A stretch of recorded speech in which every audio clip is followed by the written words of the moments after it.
Welcome to Kenton's videos. Enjoy the video. You start by preparing the image and system so the change behaves predictably. First, pick a high-resolution JPG, PNG, or BMP and save it to Pictures or Desktop. This avoids permission prompts. Next, check display settings for scale and orientation so the wallpaper won't appear stretched or cropped. Once done, open File Explorer to the image folder and right-click the file to reveal quick actions. This first step sets up both the how and the why for clean, repeatable results. Now you execute the change. You can right-click the image and choose Set as Desktop Background for a fast result.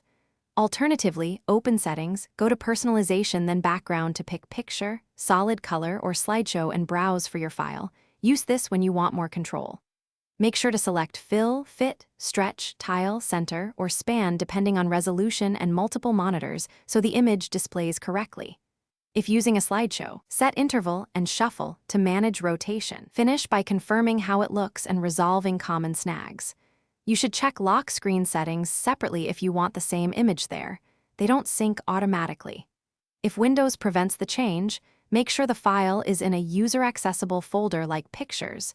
Move it if needed.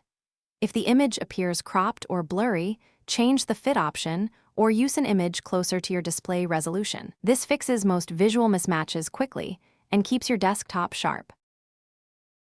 Thanks for watching. Consider subscribing if we helped you.